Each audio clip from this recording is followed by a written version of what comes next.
బాగుందమ్మా.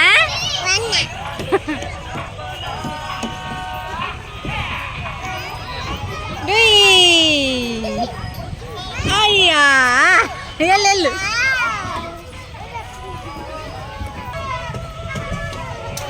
నిఖిలా ఏంటది ఇది?